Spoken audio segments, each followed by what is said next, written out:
भाजपा ने जैसे औरों को निगला, ममता को भी निगल लिया।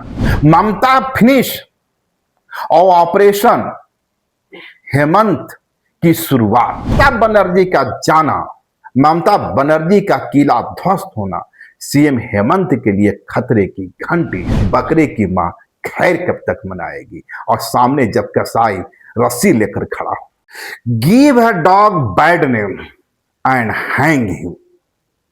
दरअसल 18वीं सदी में चार्ल्स डिकेंस ने अपनी पुस्तक आवर म्यूचुअल फ्रेंड्स में इस लोकोक्ति का या इस कहावत का पहली बार प्रयोग किया था, और इस कहावत ने पूरे दुनिया में अपना डंका बजा दिया, यानी पूरी दुनिया में यह कहावत प्रचलित हो गई। मैं ये कहानी क्यों कह रहा हूं? Give a dog a bad name and hang him. दरअसल यही मौजूदा सियासत में होता नजर आ रहा है। यदि अब बिहार नजर डालें, पंजाब पे नजर डालें, कोलकाता पर नजर डालें, हर जगह एक ही कहानी नजर आएगी, और वह कहानी है give a dog bad name and hang him. जी हां, ममता बनर्जी का किला का ध्वस्त होना, नवीन पटनायक के किले का ध्वस्त होना, बिहार सुशासन बाबू का राजनीतिक बियावान में चला जाना, और अकाली दल जो भाजपा का कभी सहयोगी होती थी, आज वह कहां है पता लगाइए। ये तमाम कहानियां इस ओर इशारा कर रही है कि give a dog bad name and hang him. यही हुआ है और यही हो रहा है मौजूदा दौर में, और करने वाला कोई नहीं, भाजपा है। भाजपा। मैं ये कहानी क्यों कह रहा हूं तो थोड़ा विस्तार से सुनिए। आज हमारे ही न्यूज चैनल पर लगातार पर हमारे साथी ने एक जाहिद नाम की साथी ने एक आलेख लिखा है, और लिखा क्या है जरा इस मामले में आगे भी बताऊंगा मैं, और मैं ये बतलाने की समझाने की कोशिश करूंगा कि कैसे ममता बनर्जी का किले का ध्वस्त होना सीएम हेमंत के लिए खतरे की घंटी है। यानी ऑपरेशन ममता फिनिश और ऑपरेशन हेमंत की शुरुआत, हेमंत के खिलाफ सर्जिकल ऑपरेशन की शुरुआत। मैं इस मुद्दे पर भी आऊंगा, लेकिन इसके लिए बेहद जरूरी है कि पहले मोहम्मद जाहिद का लिखा यह लेख पढ़ा जाए, जो आज ही लगातार न्यूज में पब्लिश हुआ है।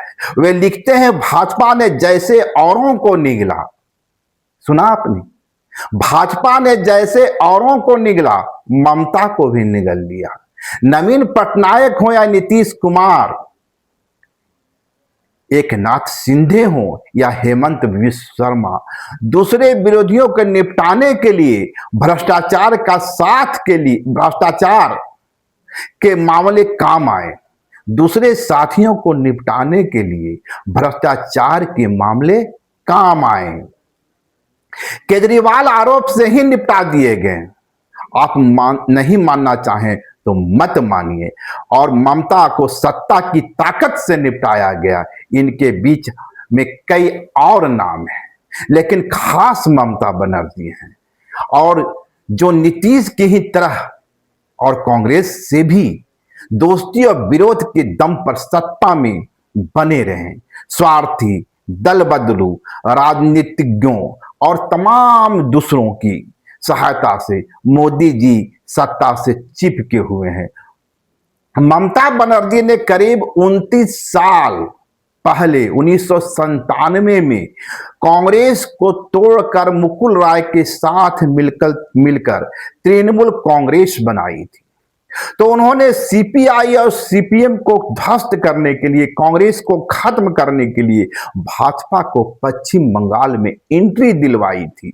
मुकुल राय बाद में भारतीय जनता पार्टी में चले गए। 1999 में ममता बनर्जी भाजपा के नेतृत्व वाले राष्ट्रीय जनतांत्रिक गठबंधन की सरकार में शामिल हो गई और रेल मंत्री बन गई।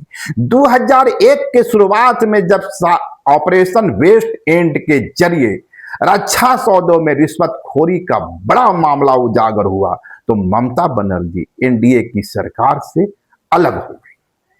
अगस्त 2001 में बीबीसी से एक इंटरव्यू में जब ममता बनर्जी से पूछा गया क्या उनकी पार्टी एनडीए के साथ जाएगी, एनडीए में लौटने की कोई गुंजाइश है, तो उन्होंने जवाब दिया था, यानी ममता दीदी ने जवाब दिया था, हां, टीएमसी के घोषणा पत्र के मुताबिक भाजपा हमारी स्वाभाविक सहयोगी है। याद कीजिए, स्वाभाविक सहयोगी। 2003 में ममता बनर्जी फिर एनडीए की सरकार में शामिल हो गई, मगर कई महीने बिना विभाग की मंत्री रही। 2003 में ममता बनर्जी ने राष्ट्रीय स्वयंसेवक संघ के मुखपत्र 5 जन के तत्कालीन संपादक तरुण विजय की कम्युनिस्ट आतंकवाद, याद कीजिए, कम्युनिस्ट आतंकवाद पर लिखी गई पुस्तक के विमोचन समारोह में शिरकत की और तरुण विजय ने बंगाल की दुर्गा कह उनका स्वागत किया। भाजपा के राज्यसभा सांसद बलवीर पुंज ने सदन में बोलते हुए ममता बनर्जी के लिए कहा, हमारी प्यारी ममता दी साक्षात दुर्गा है। पुंज का अभी 15 दिन पहले निधन हुआ है। आरएसएस ने भी ममता बनर्जी को बंगाल की दुर्गा बताया और वामपंथियों के खिलाफ उनकी लड़ाई के पक्ष में ठोस समर्थन दिया।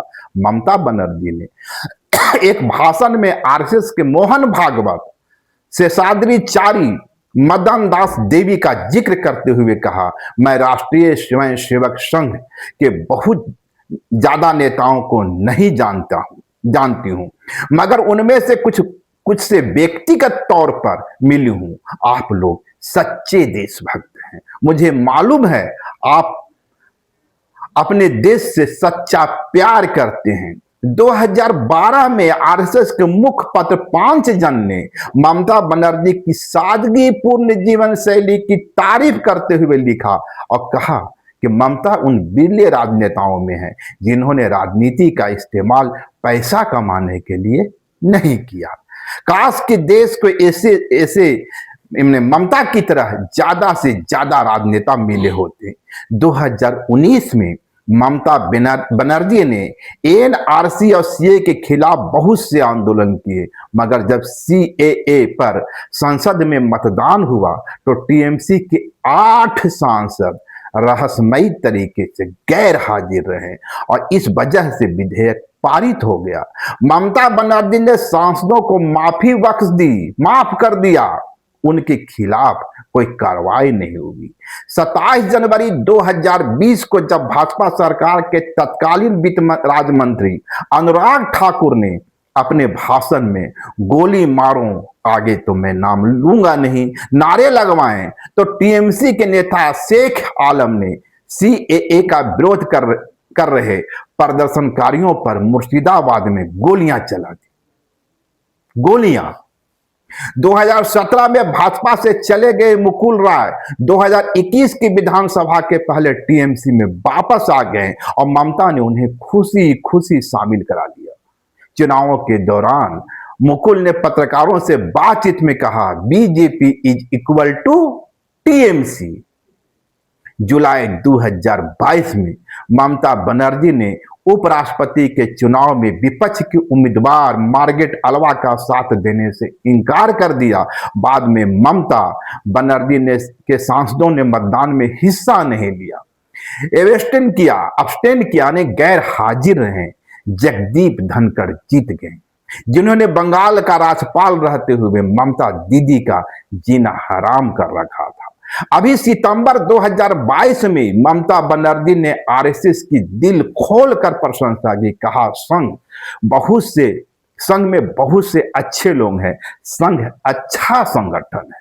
2024 के पहले नीतीश कुमार द्वारा बनाए गए इंडिया गठबंधन में संयोजक पद पर नीतीश कुमार को नियुक्त करने का ममता बनर्जी ने तीखा विरोध किया।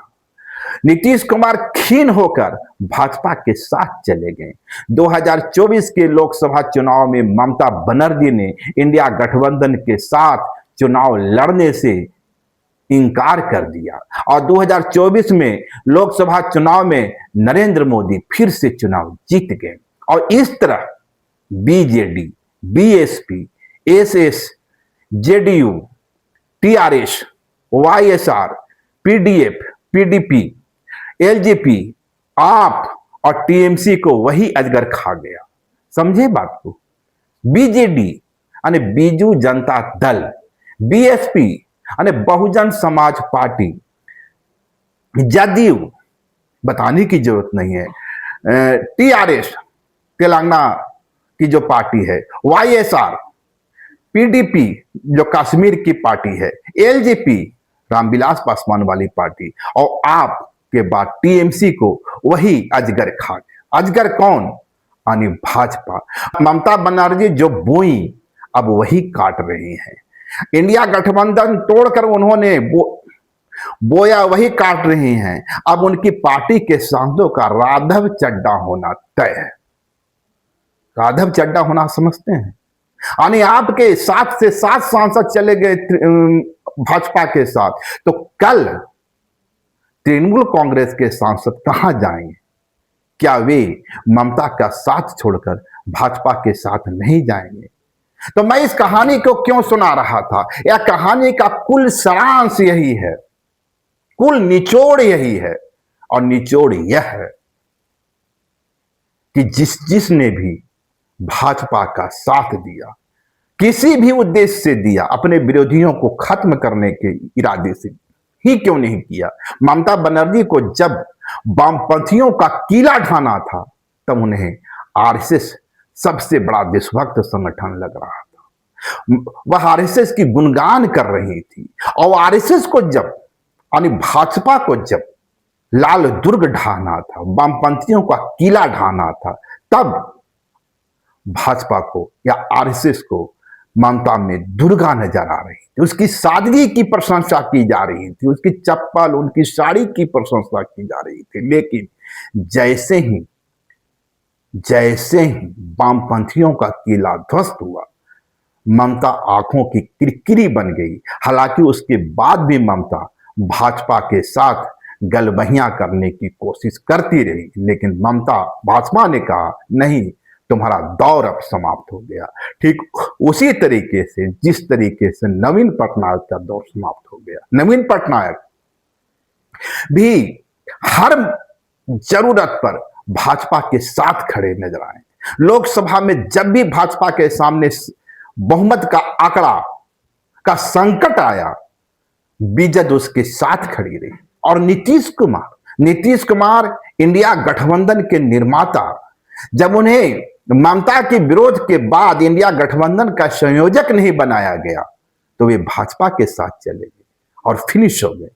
और ममता दीदी जो नीतीश कुमार का विरोध कर रही थी, उन्हें लग रहा था कि देश का सबसे बड़ा चेहरा वही है और उन्हीं के नेतृत्व में इंडिया गठबंधन चलेगा।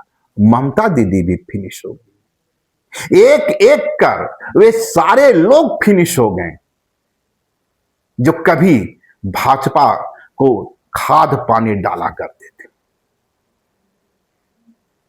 लेकिन जैसा कि मैंने शुरू में कहा, ममता फिनिश और ऑपरेशन हेमंत की शुरुआत।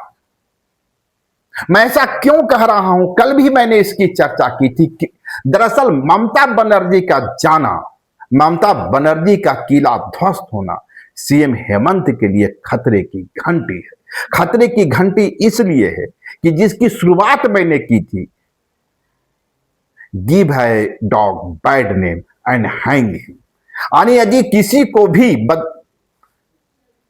पॉलिटिकल किल करना है, राजनीतिक हत्या करनी है, तो सबसे पहले उसे मुस्लिम प्रस्त चेहरा बताओ। यही तो किया गया ममता बनर्जी के साथ। मुस्लिमों का रहनुमा, बांग्लादेशी घुसपैठ। यकीन मानिए, अब जब चुनाव की समाप्त हो गया है, पश्चिम बंगाल में आपको बांग्लादेशी घुसपैठिया नजर नहीं आएगा। अब ममता बनर्जी मुस्लिमों का चेहरा नजर नहीं आएंगी और अब ईडी सीबीआई का वो प्रकोप भी पश्चिम बंगाल में आपको देखने को नहीं मिलेगा। तो मिलेगा कहां? मिलेगा पड़ोसी झारखंड में। और सीएम हेमंत के चेहरे को अब मुस्लिम चेहरा बताया जाएगा और इसकी शुरुआत हो चुकी है। पहले ही भाजपा के नेताओं ने जेएमएम को जोल्हा मुक्ति मोर्चा, मुस्लिम मोर्चा मुक्ति मोर्चा का नाम देना शुरू कर दिया है और ईडी सीबीआई तो पहले से ही झारखंड में सक्रिय रही है। इसी सक्रियता में तो हेमंत सोरेन को जेल भेजा गया था। या तो हेमंत सोरेन का सौभाग्य है कि इस झारखंड में 26% आबादी आदिवासी समुदाय की है। उस आदिवासी समुदाय ने संकट के वक्त हेमंत का किला बचा लिया। लोकसभा चुनाव में भी और विधानसभा चुनाव में भी। विधानसभा चुनाव में यदि एसटी रिजर्व सीटों की बात करें तो चाचा चंपाई सोरेन के सिवा किसी की ही से जीत नसीब नहीं आई। यानी आदिवासी समुदाय ने खुलकर सीएम हेमंत का साथ दिया। लेकिन फिर मैं कहूंगा, बकरे की मां कब तक खैर मनाएगी? बकरे की मां कब तक खैर मनाएगी? भाजपा पूरी ताकत के साथ अब पश्चिम बंगाल से निकलकर झारखंड पहुंचेगी। ईडी सीबीआई एक नए मामले हर दिन सामने लाएगी और वैसे भी ट्रेजरी घोटाला 14 जिलों तक पहुंच चुका है। सरजमीन मजबूत हो चुकी है। बस अब सर्जिकल स्ट्राइक करने की जरूरत है और सीएम हेमंत का चेहरा को मुस्लिम प्रस्त चेहरा बताया जाएगा। लोग सड़क पर उतरेंगे। बांग्लादेशी घुसपैठिया का नैरेटिव पहले भी फैलाया गया था, अब और जोर से और चिल्लाकर हर चौक चौराहे पर लगाया जाएगा। और करप्शन तो कभी भी आप खोज कर ला सकते हैं। तो मैं इसलिए कह रहा था कि ममता दीदी का जाना हेमंत के लिए खतरे की घंटी है और देखना होगा आने वाले दिनों में हेमंत सोरेन इसका मुकाबला कैसे कर पाते हैं, कितना कर पाते हैं। क्योंकि मैं बार बार कहता रहा हूं, बकरे की मां खैर कब तक मनाएगी और सामने जब कसाई रस्सी लेकर खड़ा हो। लेकिन मत भूलिए, हेमंत ऐसे मैं तब भी कहता था कि ममता है, लेकिन ममता तो ढह गई। हेमंत के साथ सुविधा है, उनके साथ 26% ट्राइबल कम्युनिटी है, 16% मुस्लिम कम्युनिटी है। लेकिन मत भूलिए, यह आंकड़ा 50 से नीचे है और 50 के ऊपर जो आंकड़ा है वह खेल कर सकता है। और यदि उस खेल को बचाना है तो जेएमएम को एक बड़ी रणनीति का निर्माण करना पड़ेगा और 2029 का इंतजार नहीं करना पड़ेगा। 2026 से ही चुनावी दंगल में कूदना पड़ेगा। शुक्रिया, नमस्कार, जोहार। लाइव लगातार के वीडियो को लाइक करें, सब्सक्राइब करें और बेल आइकन को दबाना न भूलें।